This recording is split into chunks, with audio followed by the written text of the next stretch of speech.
Good morning, everyone. Can you hear me? Yes. Yes, I hear you. Okay, all right then. I saw some comments that they couldn't hear me. So we'll start in about a minute.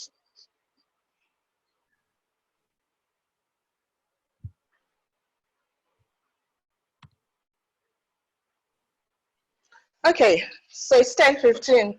Good morning, ladies. Good morning, everyone. Good morning, Ogbo.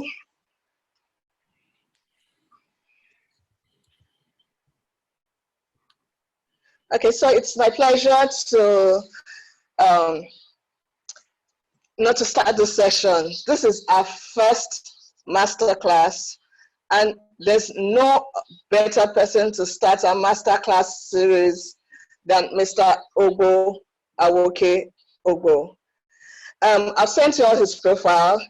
I think one of the things I like about Mr. Ogbo is the fact that he's a very practical and hands-on experienced coach.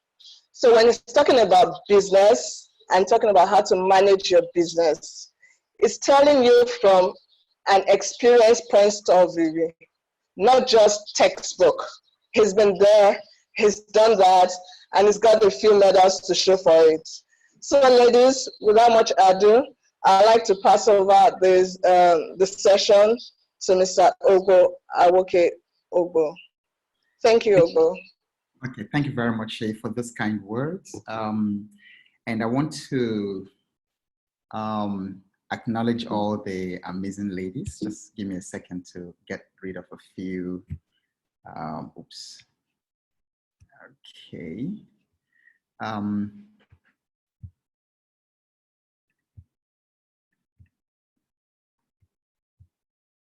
Okay, just a second.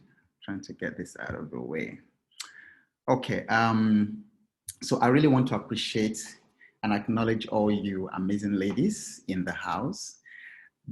I'm very passionate, like when Shay told me about this amazing initiative, I was kind of immediately drawn to it because my is that after this continent is going to be the next happy place and the next superpower in the world.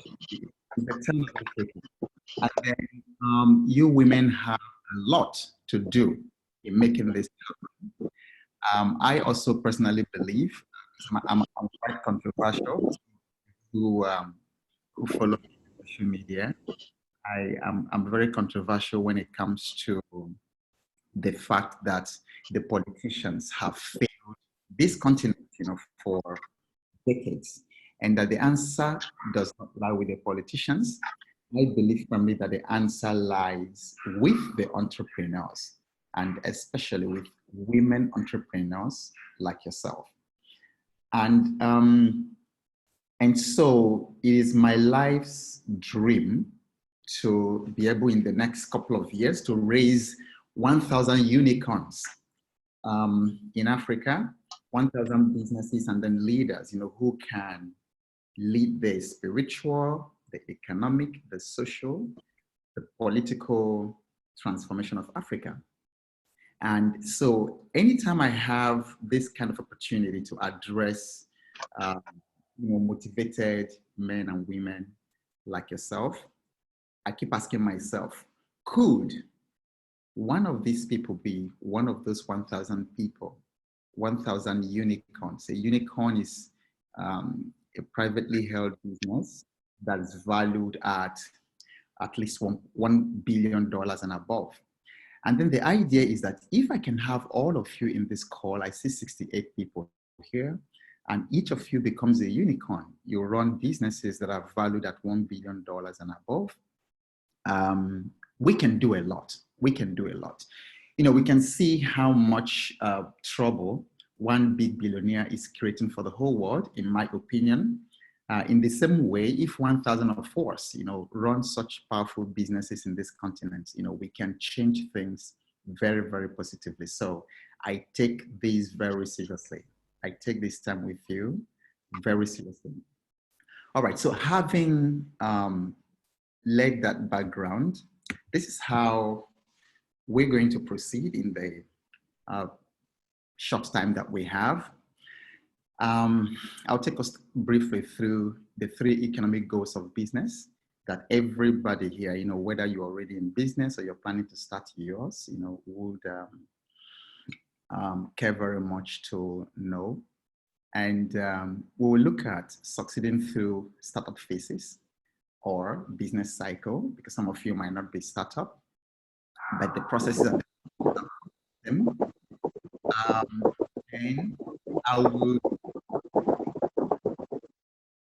I would today also focus particularly on the importance of product market fit, because as you're going to discover, if you don't have that, you don't have a business.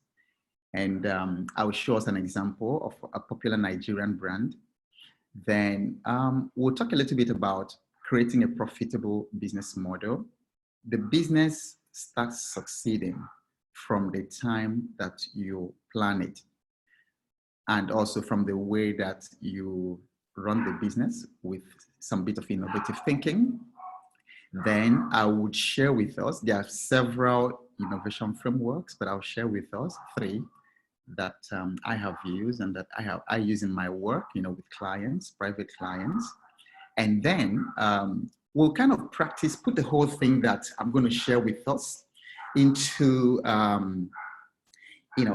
kind of framework that you can leave this place and then begin to, something that you can act on, something very, very actionable that you can take out of this place. Like Shayi said, there's too much information in this part of the world, but very little implementation. And I'm always focusing on implementation, on the outcome. All right, so there are 3 primary economic goals. And then I'm going to just talk about it briefly, and I would like everyone here in the chat to just put a number on the chat where you are right now. So the first economic goal of a business is actually survival. Okay, because starting a business has so many challenges and so many uncertainties. It's not a straightforward road. And then for some of you who've been in entrepreneurship, long enough, that is, is a tough call. And if a company doesn't survive, if it leaves the market too early, the goals will fail. The second stage is profitability. So now you've survived as a business, you've started seeing revenue, you have some measure of structures and systems, standard operating procedures in place, you have customers, and especially recurring customers, not just one-time transactional kind of business model. So you're seeing profitability, you're seeing good margins. That's the second stage. And then the third stage is when your business has mastered its business model and created a very powerful positioning for itself in the industry. Then the next logical goal is growth. This is where you begin to see a lot of growth, and this is where you begin to see a lot of what we call post-heroic leadership. Because in all my 12 years since I left Shell, doing this work, I have come to understand that leadership is everything. In business, leadership is everything, not just one thing, it is everything. Because your business can never grow bigger or better than the quality of your leadership. And this is why it is critical for you to master self-development. Just make sure that you grow as a human being, as a person, every single day. So just put in the chat for me, what stage are you in, just to give me a feel to understand the people in the room. Are you in the survival stage? Are you in the profitability stage, or are you in the growth stage? Just put that for me in the chat very quickly. So I'll just hang on for 30 seconds for some of your answers. I hope everybody knows how to use the chat.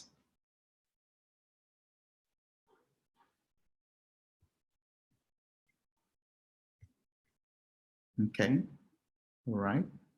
Okay, so I can see, you know, a couple of people in stage 1. All right, okay, okay. Quite a number of us in stage 1. Okay, okay, fair enough. And then a couple of people in stage 2. Excellent, excellent. Okay. Thanks for giving me idea about where we are. I'm sure we're going to find our time very, very useful now. Okay, so take a look at this poor baby. So is this how your product fits the market? Okay, just take a look at that.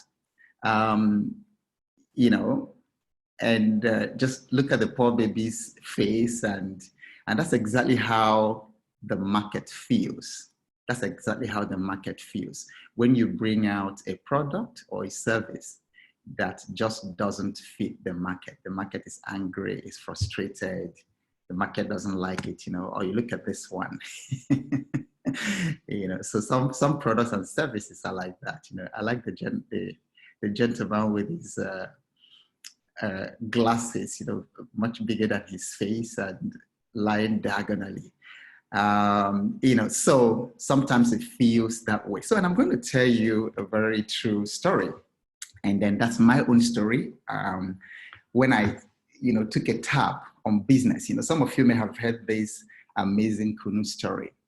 So I did my youth service in 1988 in Maiduguri. I taught at the University of Maiduguri in 1988, and then finished my youth service in 1989.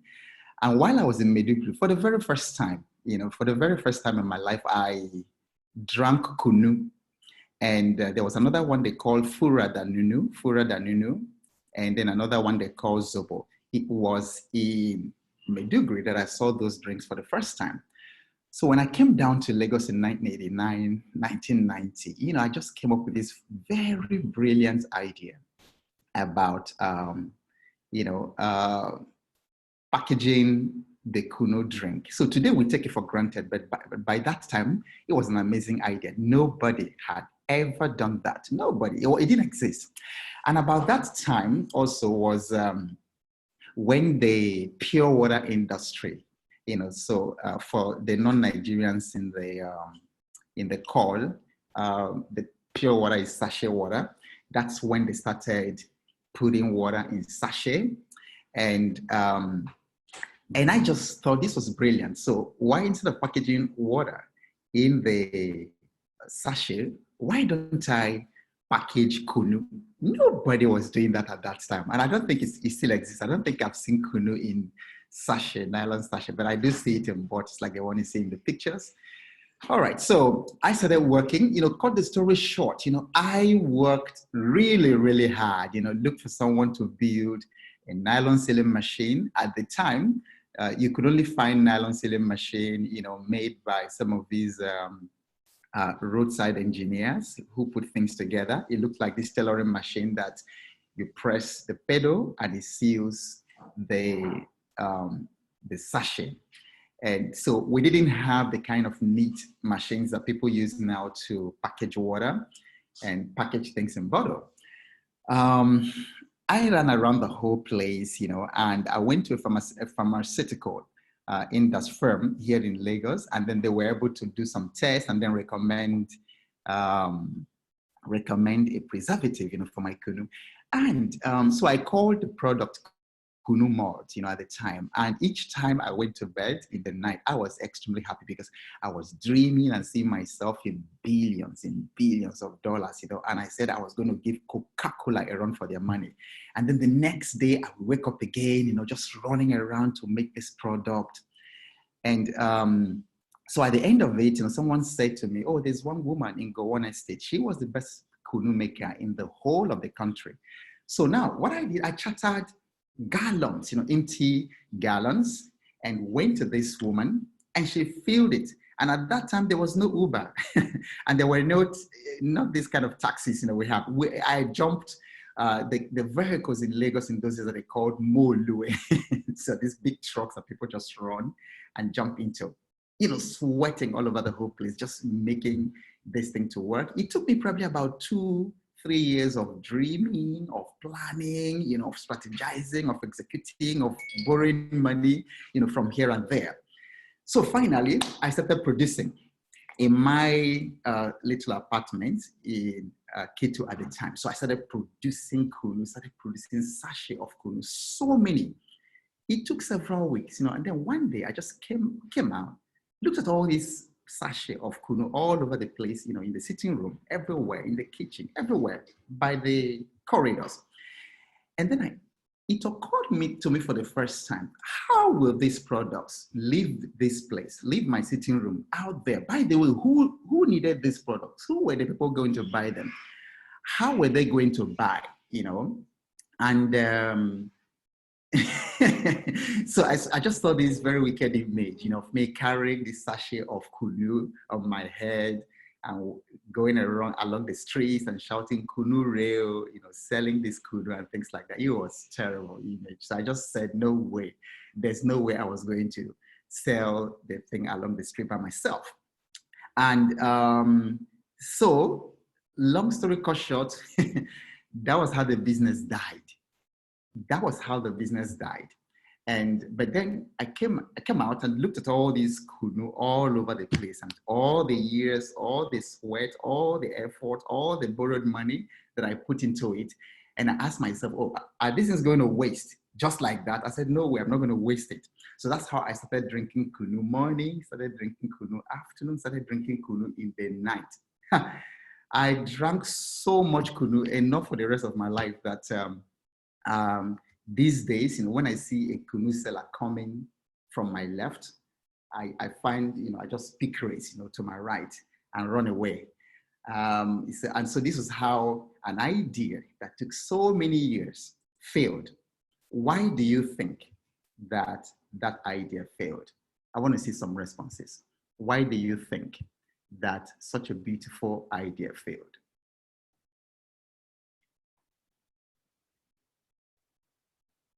Okay, all right. So Precious said you did not do your market research. Okay. And Anu said there is no business plan. You did not, it failed because of lack of proper planning. You were in a hurry to get rich. That's true. Okay, because you lack a marketing strategy. There was no market for your kunu.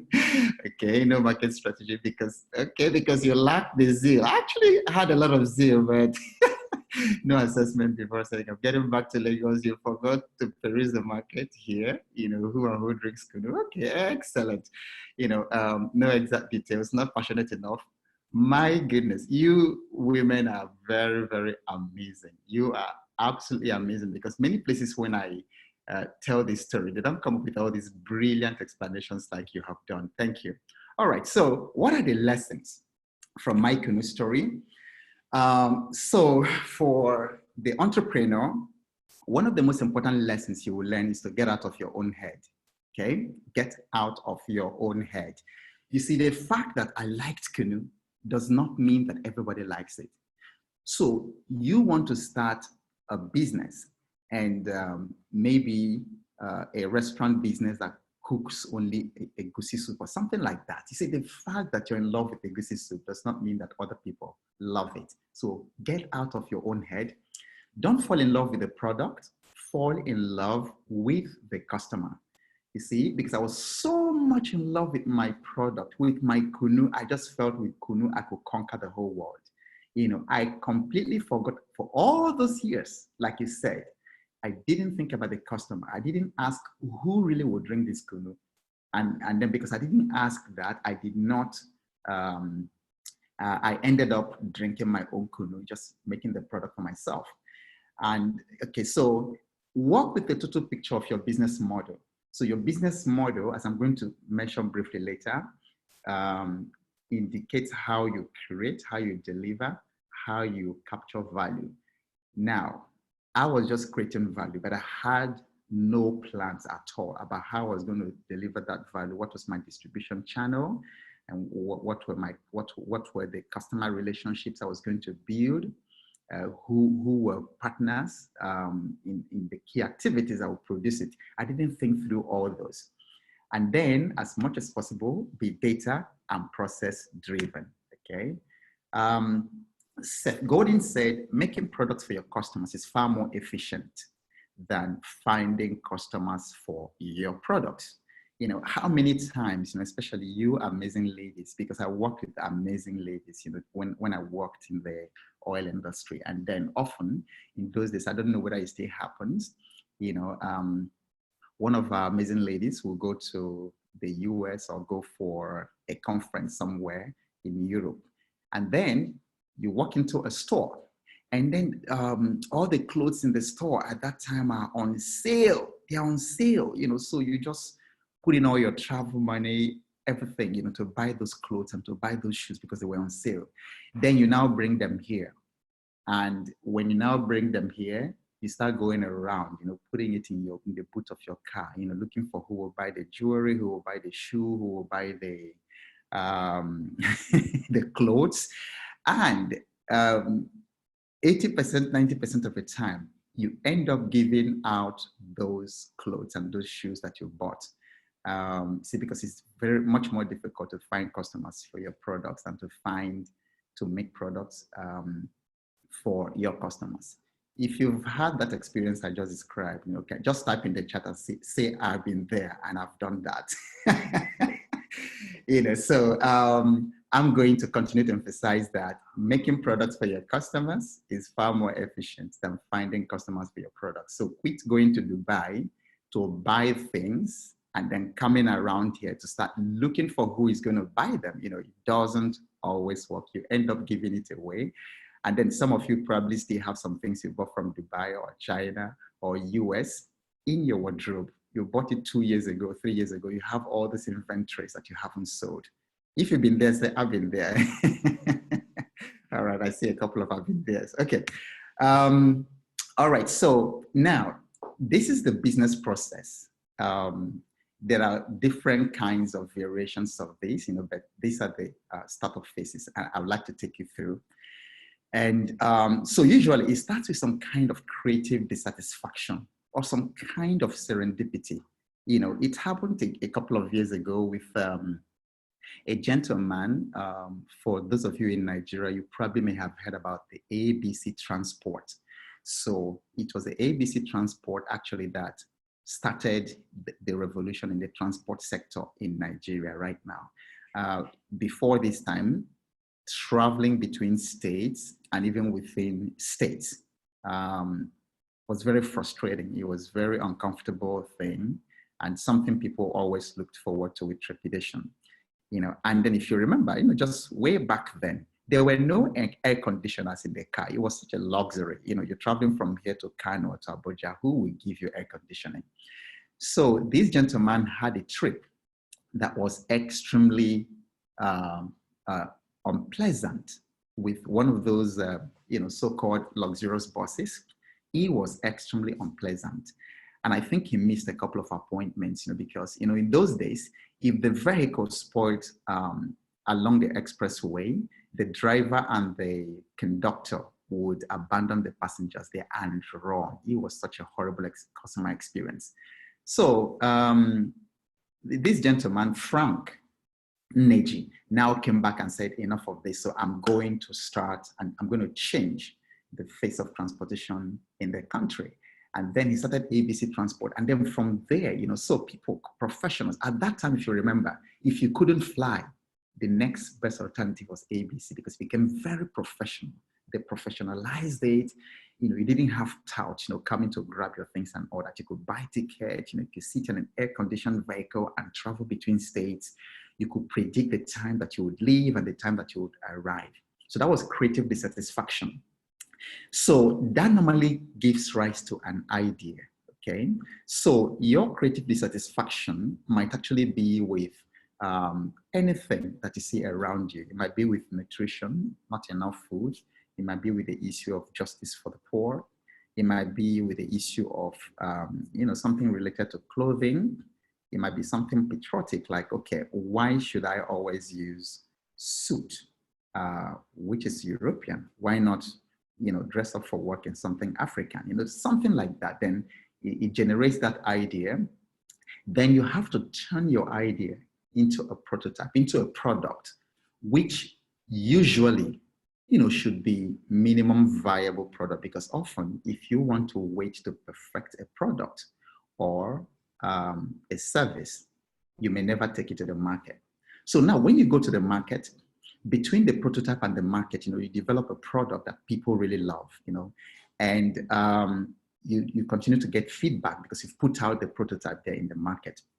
And so when you now take like a particular prototype or version of the product to the market and you gain traction, then that's the time to build a business. You create processes, you create systems, you establish leadership, you put all those things in place, to make sure that your business can actually continue to run without you.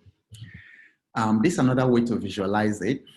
So you go from serendipity all the way to innovative leadership. So this is just another way to expand what I showed you in the previous slide.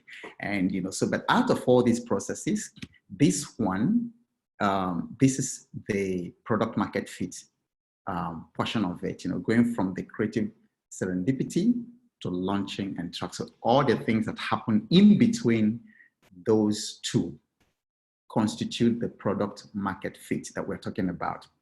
And then the two key questions with product market fit, there are a couple of other questions that we're going to ask. The two key questions that you want to focus on at this stage of your businesses: will the idea work? And will people pay for it? That is really, really critical. Will the idea work? Will people pay for it? So that should kind of preoccupy your mind during your the search for product market fit. Another question that you want to ask when you're trying to find your product market fit is your product or your business or your service, is it a vitamin or is it a painkiller? That is really a very critical question when you're trying to develop your product market fit. This gentleman, Vince James, said that I've learned that people will not pay a cent for a preventative, but they would give their lives for the cure. See, the problem with vitamins is that you don't know that it's working, and vitamin is fairly optional. But the moment you have a pain, you've got, people who have had migraine say that it's a very terrible pain. If at that time, someone offers you a painkiller that will take care of it in a minute, you'll be ready to pay anything for it. I've also wondered that in most of Africa, that sometimes, a family member is ill, really critically ill. And then people say they don't have money, they don't bring out money, for that individual. But then the moment the person dies, you just see how much money people begin to bring out, for the funeral. And it just makes me wonder. So you've got to ask yourself, is your business a vitamin? If it's a vitamin, you're not going to do very well. But is it a painkiller? Because painkiller is instant. So there is a pain, there's a frustration, there's something standing in the way of the people, of your customer that your business is dealing with. Okay, and this is another way to talk about it. So if that business falls within that quadrant, to the top right, it's blatant and it's critical. You will do very well. Okay, because if a business is your solution is latent, and aspirational, it's not going to be acknowledged. But you see, if the problem that your business is solving is blatant and is critical, then it is actually standing in the way of your customer. They will do everything possible to do business with you so that you can remove that blatant pain and hurt, frustration for them. Another question you want to ask when you're trying to find your product market fit is whether your business is a commodity or an experience. So by all means, ladies, I encourage you, to focus on selling experience, creating experiences, transformational experiences for your customer. You see, because anybody can do a commodity business. But what will actually distinguish your product, your service, is the experience that you create around it. So if you're selling cocoa, I think it's about $2, per kg or something like that. But see, but the people who make chocolate, this is the chocopology is actually like the most expensive chocolate. It goes for $2,600. So you can imagine anybody can sell cocoa, just sell it in cup and all that, but very few people can create an experience that is worth $2,600. Same thing with this. For the Nigerians among you, you definitely know bitter leaf. Okay, so you go to the market, a unit of bitter leaf, you see the young woman cutting it from her farm there is probably 50 naira or less. But you see, that's some bitter leaf, somebody adds value to it. You go to that restaurant and then you're buying that same thing for 1,500 naira. That is three. So, and of course, in some restaurants, you would actually get it for as much as $4,500, what you see in that, so 500 naira, what you see in that plate. And some other person now, extracted the active ingredients, from the bitter leaf, and then created bitter leaf capsules that go for $100, which is approximately 36,000 naira. So you can see how, this product market fit journey adds so much value that, gives 71,400% to what it is. So always think in terms of what experiences can you create for the customer. Don't just think in terms of the product. So if you're making clothes, anybody can make clothes, anybody can sell clothes, but what specifically, what experience does your fashion line create, for the customer? What experience, does the way you package the honey that you're selling, create for the customer? What experience, does your consulting, your teaching create for the customer? That's really where you should focus on, when you're trying to develop product market fit. So, and of course, you can see the result. The cocoa farmer lives at 90 something cents a day.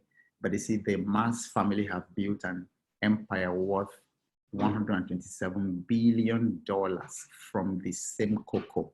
So ladies, don't do commodity, focus on experience. And so later, if time permits, we're going to talk about the innovation framework, because the difference between what you see, the picture you see on the left and the one you see on the right is innovation.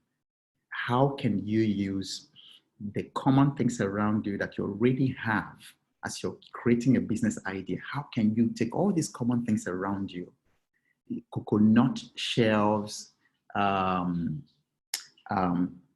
kernel oil, cassava,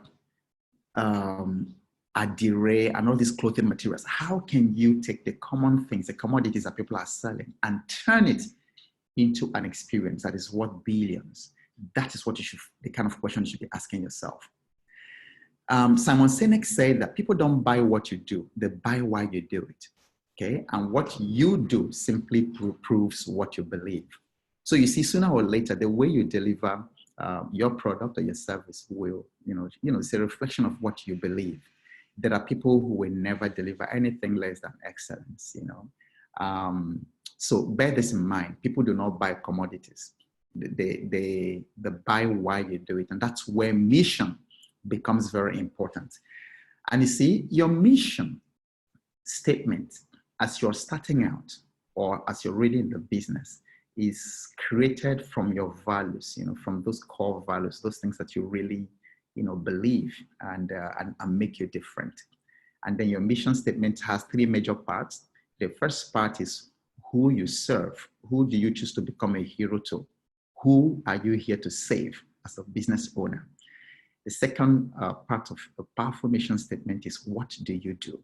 Okay, what do you do really, in that business? And then the third part of a powerful mission statement is, what outcome do you create? What is a transformation that customers go through as a result of doing business with you? So they come to you in a certain way, then they transact with you, and then see what do they become. That's really a powerful mission statement. Okay. All right, maybe I'll go a little bit, because I'm looking at our time. I'll go a little bit faster and talk some bit about the innovation framework. But before then, when you're designing customer experience, there are three things you want to keep in mind. So the desirability of your solution, okay, and especially what is the pain point that your product or your service is addressing, and it's really got to be very big. And then you focus on the experience economy, not the commodity economy. And that's actually what design thinking focuses on, desirability. The second thing, of course, is the feasibility and the capability. Do you have the right capabilities to create or deliver, to capture that value, okay? And then the viability is critical, because if it is not viable, if your revenues do not exceed your costs, that whole business setup will not survive. This is an example of how a very famous Nigerian brand, got its product market fit. I think this is really powerful. I've studied this business, rough and tumble, and Nike Ogunlesi's, kind of amazing business leadership. So she quit school. So you see the inspiration, the serendipity part. I think she was studying law in ABU or something like that. I don't remember the exact details. But she quit school, law school, her second year or something, because it just wasn't, some of you experience, this situation like I did. That's actually why I left Shell. The job is a good job, or maybe the study or something, but somehow it's not connecting with your spirit. It's not connecting with the inside of you. So my job with Shell was a great job. I was paid well. It's a great job, working with Shell and then traveling all over the place. But there was something in my spirit that was not connecting. And I think Nika felt something like that. So she quit school and then began to apprentice with her mom, who was a fashion designer. And then stage 2, Nika became a stay-at-home mom. And then she discovered that it was difficult, to find clothes for her own children, and especially pajamas. And then many of you, who moms among you, I think it's getting better now. But a couple of years ago, 20, 30, 25 years ago, it was extremely difficult to find find clothes, especially for boys. So I have 3 boys. It was very difficult. And then the only place I could see clothes for them was anytime I traveled to the US or to the UK or to Canada. I would buy clothes for them, clothes that would last for like 6 months and sometimes 1 year, because it wasn't there. So Nike, did something about it. So she started making clothes for her own children. And then all of a sudden, step 3, people began to ask, oh, where did you buy this? And so I made it. And then families said, can you make for me? And friends were like, can you make for me? So these were early signs that she had found a gap. She had found a blatant and critical need in the marketplace. So demands began to pour, from family and friends. And that's what you should look out for. Always look out for customer, because customer is the business. So if you're doing things like you're doing the Kunu I did for many years, and you never even think about the customer, then you're very likely to fail. Then she now launched her product. It was basically 2 employees, she and her mother. And she was going from place to place, selling from the boot of her car. So this is when, in your journey, you're getting lots of feedback, from the market. So it's very good to go to the market early with a minimum viable product. Don't wait until it's a perfect product. And all those feedbacks you're getting live from the customer is gold. That's really where the business is. And of course, She succeeded well enough in the market to now develop the Rough and Tumble brand. Now part of the business model, she focuses on newborn to 24 months, 2 to 7 years, and 8 to 16 years for boys and girls and teenagers. Specific customer target. You must have a specific customer target that you're designing for. And that launched her into the 6th stage, which is growth and leadership. Now she's worth millions and billions of dollars. She has more than 150 employees. She has 15 premium retail stores, and she has a lot of impact projects, she's doing, and she's on the board of so many companies. And, she's able now, because she has a system, she's able to go around the world and then do the things that are in her heart. So notice how it started from passion all the way to where she is right now in leadership in the industry. But I tell you, ladies, you can't get there without a product market fit. That's the number one commandment. Get that first before launch your business model. So business model, as I've said, is essentially how businesses create, deliver, and capture value. Okay. So finally, there are several innovation frameworks, but these 3 I use with my clients. They are very, very powerful. They are very, very powerful, and they're almost like idiot proof. If you follow the process, you can always be sure that you'll get a very, very good product market fit. Of course, we don't have all the time to talk about all these innovation frameworks now, but one thing that is very common to them, whether it's customer interviews or design thinking or jobs to be done framework, is that each of them focuses on talking to the customer, understanding what the customer's need is, and then using the insights that you get from the customer as the basis to design a product. So you co-create, as it were, you co-create the experience, you co-create the product, the solution with the customer. Now, what I want to mention here, 2 things I want to mention quickly here is that, number one, while it is important and good to talk to the customers, to engage with them, to try to get insight into their pain points, into their problems and struggles and frustrations that they have, you want to be very wary about using the solutions that, so customers are not very good at knowing what they want in terms of the solution. They're not very good at it, which is the basis for the work that a gentleman, a Harvard Business School professor, I try to remember his name, but he wrote a book called Marketing Metaphoria. So customers don't know what they want, but there's a way you use skills to find out what their frustrations are, and then you can now design what they want, and then go back and forth with them to kind of nail it. Henry Ford said, if I had asked the customer what he wanted, he would have told me that he wanted a faster horse because that's what they had at the time. But innovation gives you that quantum leap from horse and carriage to the automobile. Okay, I hope that's very clear. The second thing I want to mention here in terms of this framework is that it's very expensive. I've not done any design thinking project that is less than 15 to 20,000 US dollars. I've not done any that's less than 15 to 20,000 US dollars. So it can be quite expensive, for you as a startup. But there's a whole lot you can learn and do for yourself, especially using the customer interviews, and of course, as your business grows, you'll be able to use some of the sophisticated frameworks. But let me talk about design thinking a little bit. IBM says it's understanding people's needs and discovering the best solution to those needs. That's, design. And so design thinking has these 5 key processes. So there is the empathy. So the empathy is when you put yourself in the shoes of the customer. In fact, nothing happens without the empathy interview. You're trying to put yourself in the shoe of the customer. So I've conducted a couple of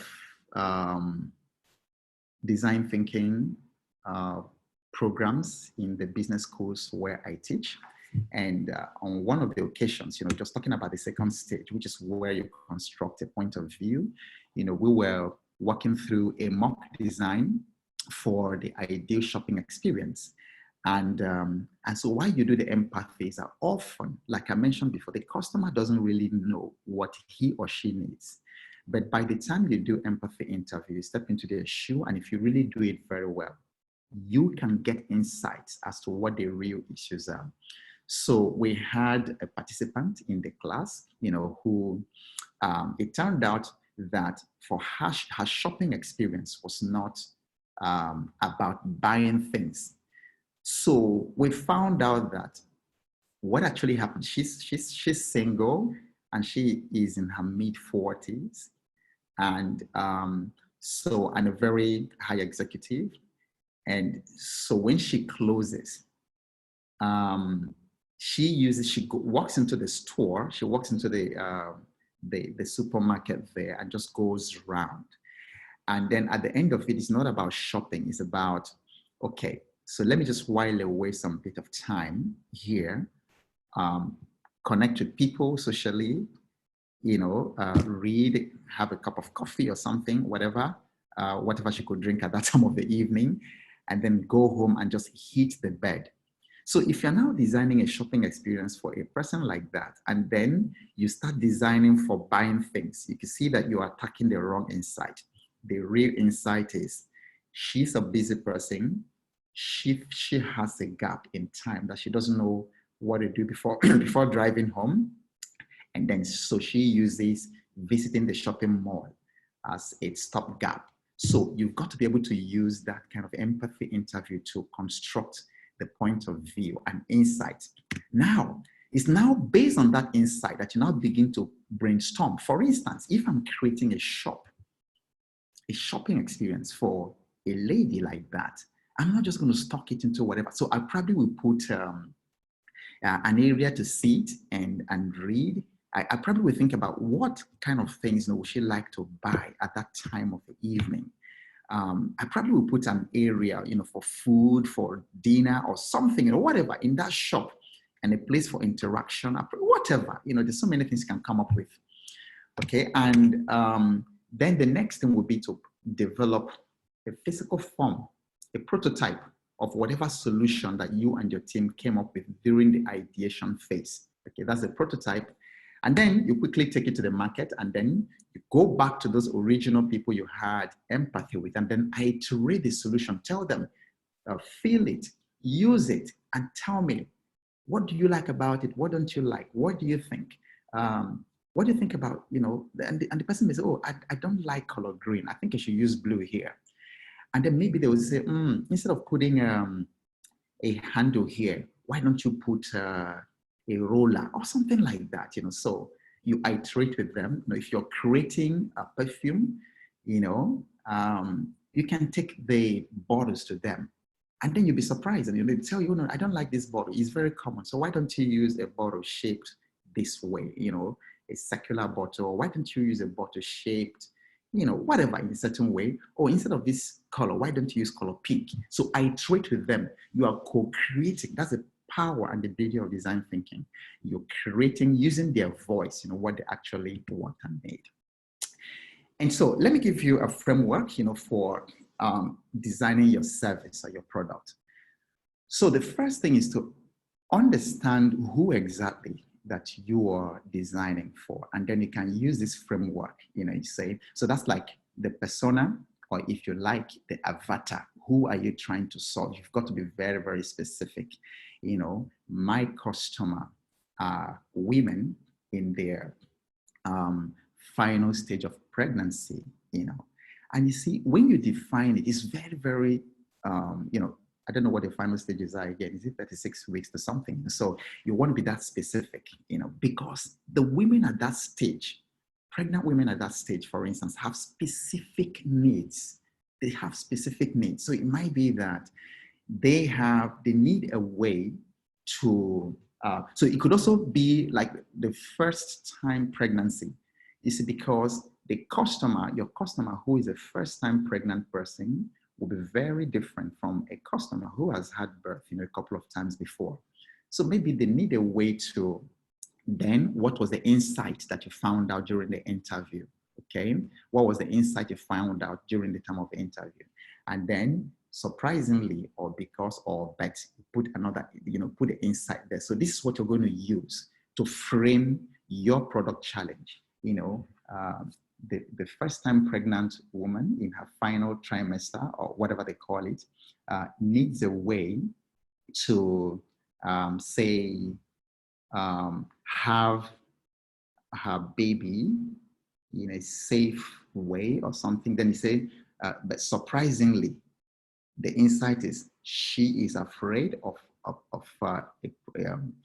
this experience that she has not had before.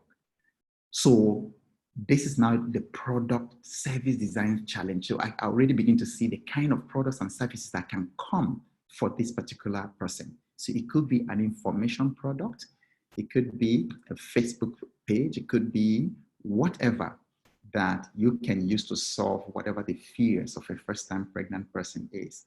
Okay, so and another way you can actually frame your product design challenge would be to say, for target customer, okay, who need dash. So for working mothers, for instance, who need a place to care for their toddler while they are, at work, whatever product or service name, your something creche, whatever you call your service name is a creche. That's the product, whatever, that takes care of your baby while you are at work, unlike other alternatives, in the marketplace, in the industry.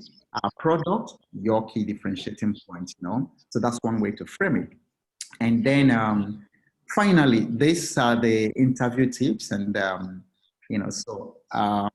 when you go out to speak with people, the quality of your interview determines a lot, of your success, a lot of your success. So I would encourage you to spend quite some bit of time learning how to interview customers, your prospects.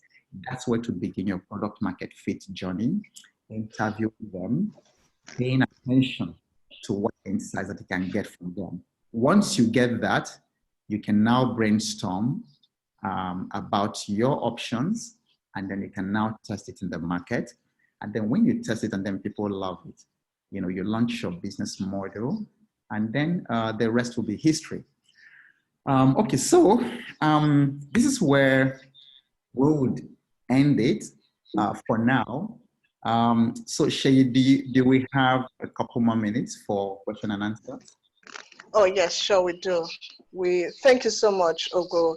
That was a detailed and a hands-on session. Ladies, I told you are in for a great session. Thank you, Ogbo.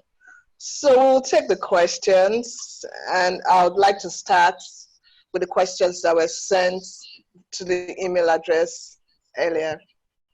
So we have a question, two questions actually, from Ebonluwa Akande. So her first question is, how do you set a vision and mission statement which will speak of your product? That's the first question. And then the second question, how do you develop your product to become a brand attractive enough for all classes of people? This is because your product should be for both the rich and the average family. Mm-hmm.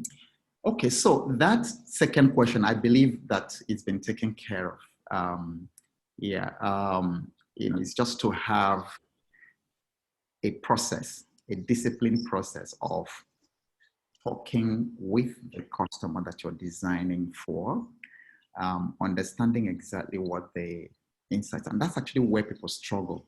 How do they know what they need for the customer, what the pain points, the frustrations that they are facing? And a lot of people who are starting business just second guess. They just second guess that what they think is a problem for the customer is what the problem is. But many times, when you go through the discipline process of interview, interacting with the customer, you'll be amazed that what you're solving is very different from what they want. And then one example is a client of mine, a very, very powerful lady, and has a very well-known brand in Nigeria. So she makes very healthy snacks. And in our design thinking session, it was very, very surprising. You know, when we found out that people were buying her dried fruits and buying all these nuts, and they were using it, they were mixing it with cereal, with breakfast cereal. That wasn't what she intended. So sometimes it's called, hacking. When people, the consumers, begin to hack your products, they use it in a way that it wasn't intended. So that might be a very good insight. So they were using her snack to put inside breakfast. So you could see an opportunity for partnership. If, for instance, she decides to say, okay, Kellogg's, why don't we partner? So we provide you the dried fruits and nuts, and then we mix it with your whatever, and then create a new product, called something. So that takes care of it. The first question about vision and mission, it actually starts with, I talk about the creative serendipity. A key question is, first of all, who are you? You really need to know who you are, and then why people should care. That's one question, I ask, some of my private leadership clients. Until you define who you are and why people should care, it might be very difficult to actually create a vision for yourself or for the business. Who are you? And often, when I ask people, who are you? They begin to talk about either what they do, or they begin to talk about their relativity. They say, well, I am Tommy's mom. Or they say, I am a lawyer. But is that really who you are? So you got to really find out who you are and why anybody should care. Why should the world care about who you are? The other question is, what are your values? What matters more to you than anything else in the world? If you can answer those questions, you begin to get a very small glimpse, of what your vision, could be. And then another exercise I recommend, which I did when I was in Holland, working on a Shell project in 2007, and that actually changed my life. I asked myself, what are the 100 things I must accomplish before I die? So let me simplify the question of vision to just that exercise. Just ask yourself, what are the 100 things that I, Morenike, I, Joy, I, Chioma, I, Omonike, I, Precious, must accomplish before I die? That's what you really want to. And then you make a list of all those things. If you look at them, you can get some measure of what your vision, in life should be. And then the moment you discover that thing that's your core value, the thing that moves you, the thing that makes you angry in the world, for instance, for myself, poverty in Africa makes me angry. Injustice makes me very, very angry. Oppression makes me very angry. It makes me really very angry. And that's how my vision came to be defined for Africa, to raise 1,000 unicorns who can join me in transforming the social, the economic, the spiritual, and the political space in Africa. I hope that helps. Thank you, Ogbo. That definitely does. So we have another 3 questions from Mutunrayo, but I'll take them one after the other. First question from her: how do you grow a successful business in a country where you do not reside in? And how do you manage circumstances and challenges that arise from doing businesses this way? Example, okay. A country where the system doesn't favor entrepreneurs, especially women in business. I'm not sure I got that right. Okay. But I think pretty much she wants to know, how do you operate a business where you're not residing in that country? Okay. So it follows exactly the same thing. You know, because basically what the only element that that question introduces is the element of risk. Okay, is a, you know, the element of risk that she's brought in. Before you start a business, you've also got to look at the, you know, those elements of risk and then mitigate them. You know, because you don't you don't succeed in business by just running it by faith, in quotes. You know, I put those things, I put it in quote, because you do need faith, but not the way that we talk about it, because succeeding in business needs a lot of work, needs a lot of thinking, and it needs a lot of a bit of dose of reality, you know, and practicality. So you've got to understand what are the risks of doing business and the particular business in Nigeria. What are the risks, the political risks? What are the infrastructure risks? What are the economic risks? Because all these things matter. Because one risk that you didn't take care of, that you didn't think ahead of time, can take you out of business. You know, but having said that, the process of starting any business is exactly the same. And I would like to introduce you to the business model canvas. You know, so if you just go online and then download the business model canvas, that can help you think through all the things that you need to consider before starting a business. So you ask yourself, what is the risk of starting the business by proxy? You've got to know, you've got to be able to answer to that risk. You don't just assume that it will just go away. You've got to think through it and then come up with options. And then when you now start, if one mitigation concept isn't working, you try another one. Leadership is important for succeeding in business, you know, so what is the leadership structure that you're putting in place to make sure that the business succeeds? If you are not here, who will do it? Who will take what responsibility? So those are the things that you want to consider. And I want to encourage you that as bad as this environment might be, you know, I was, you know, myself initially when I started my company, strongly discouraged the way things work here. But I think I'd rather be nowhere else. I'd rather do business nowhere else than in Africa right now. Because if you just understand the risks and know how to mitigate them, you can actually make far more in this economy than you can in Europe or any other part of the world. All right, can we take 2 more questions? Okay, I'm trying to see, because some of your sessions slides have answered the questions that came in previously. So let me go on to the live questions. So we have a question from Similoluwa Adeshola, and she says, how did you pay back the loans for your Kuno business? That's a very good one.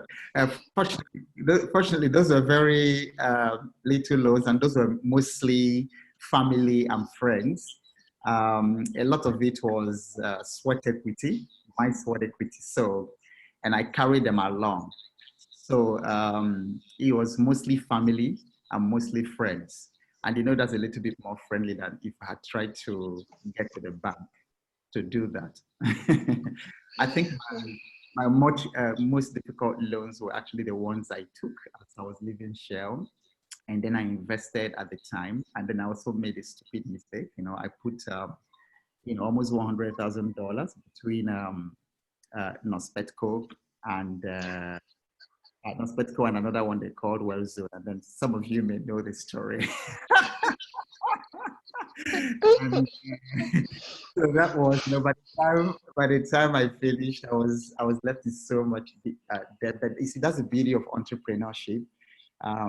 These things about account receivables, account payables, you know, managing all those things, and then managing inventory, you know, managing cash flow.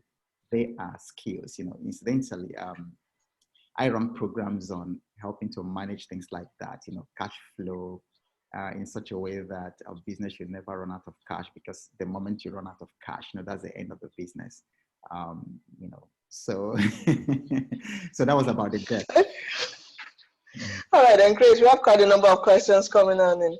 Okay, so it's also from Similoluwa. How did you know that your dream and vision was going to thrive before leaving Shell?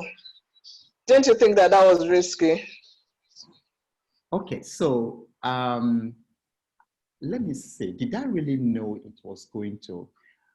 I really didn't know for certain that it was going to succeed, but I was extremely optimistic.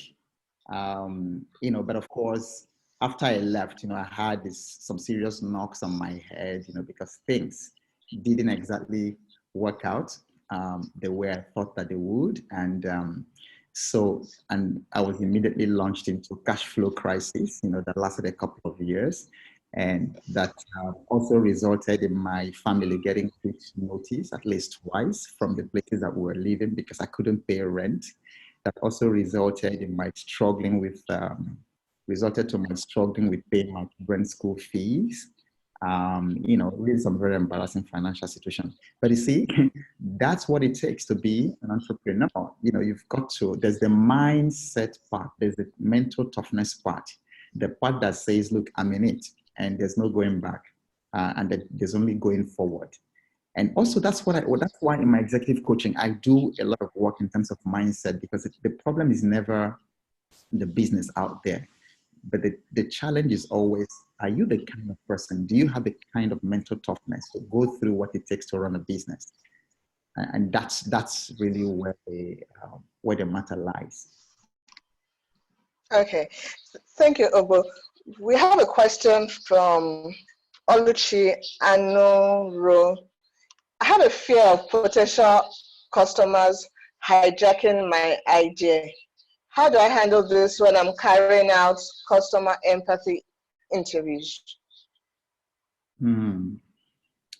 Okay, that comes up a little too often. I hear that question a little too often. It might be quite difficult, to keep people from trying to copy whatever it is your idea is, So I think you just need to make up your mind from the beginning that other people can copy this, so that you now focus on how can I make this, how do I make my business model very difficult to duplicate and very difficult to copy.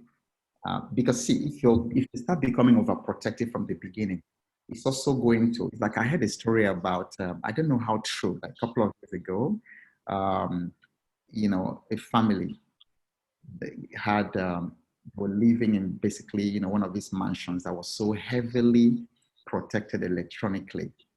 And then fire broke out, and then they all died because none of the things could work manually. The doors couldn't open manually. Nothing worked because the electricity was cut. And then that the whole family perished. So sometimes we overprotect our idea, that the idea itself perishes and then the business is never born. But be aware that people can, because if you noticed in Nigeria and perhaps other parts of the world, if in your neighborhood you start a fish farm today, and say in another 3, 4, 5 months, all of a sudden your neighbors begin to see people driving to your door and buying lots of fish. What will happen the next 2 weeks? Almost everybody in the place will start their fish farm. That's what happens in Nigeria.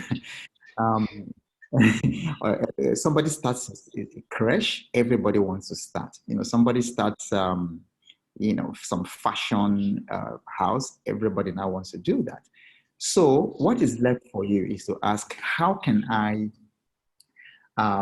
develop my business model? Even if they're copying the product, they may not be able to copy your business model. And those are two different things. They may not be able to copy it and duplicate it and all that. So that's what you should be thinking about. Okay, can we take just one more? Okay. Okay. One more. There's so many questions. I don't even know which one. Okay, so what you can do, I see also a number of questions on the chat. I think you should be able to get a dump of the chat, okay? Okay. And all the questions, you should be able to get a dump of the chat. And then all the questions that you still have in the Q&A. And I'm going to make a soft promise to, I could provide answers, maybe in a video, follow-up video or something. You know, I can just provide answers to this question, but let's just take one now. Okay, thank you so much, Ogbo. That's very beneficial. Okay, so there's a question from someone who said she didn't understand the black on white slide. Okay. That could you just provide an explanation of that? All right. So that will be our final question. All right. So let's go to the black model. Okay, that's this one. Yes, please. Okay, so the BLAs, if you look at the graph that has 4 quadrants in it. So it is a graph of on the y-axis, you know, you have blatant needs versus latent needs, okay, of the customer. And then along the x-axis, you also have the aspirational needs. That's what the customer aspires to have. You know, for instance, students might be aspiring to own a Rolls Royce or to get a brand new BMW, or a student might be aspiring to say work in Zenith Bank or something, you know. But there are also the critical needs. And the critical needs are, you know, basically what it's critical because it's critical. You can't do without it. So what this model is saying is that you should look out for those needs that are blatant. Blatant is shouting. It's seen. I mean, it's obvious, unlike latent. Latent is not acknowledged. It's latent, it's buried. But there are blatant needs, you know. Let me just see what an example is. See, it's a blatant need if a family member, for instance, you know, just suddenly develops seizure. You know, so that's not, if a family member develops seizure and starts running temperature, that's a blatant need. You can't, you know, you can't do without that. Okay, so then if somebody wants a party dress, you can't call that need blatant. So you're looking for those needs that are blatant and they are critical, those needs that are standing in the way. For instance, for many entrepreneurs in Nigeria and startup business owners, the blatant need is the issue of funding. Okay, it's also critical. There's a blatant need, the issue of mentorship, really. It's a blatant need because a lot of people are trying to wing it on their own. They have no idea what they're doing. And then funding is also critical. So that product, I can develop an incubator product, you know, where they can have mentorship, and then they can also have some kind of seed funding. And then in the process, I can get a cut, some equity into that. So that's about blatant and you know, latent against aspirational and critical. So you're looking for that white space. What is the blatant and critical need in your industry of interest that is not being addressed? Yeah. Thank you so much, Ogbo. This has been one of the best sessions I've ever had on innovation and ideation. You've covered so many topics and it's been super helpful. Thank you so much. Ladies, please say a big thank you to Ogbo, Awoke, Ogbo. We'll send the social media handles via the group chat. Please let the whole world know how wonderful his session is. And in all you do, don't forget to hashtag Payone 2020. Thank you, ladies, and then we'll see you all later. Okay. All right, bye, ladies. I wish you all the best. Thank you, Ogbo.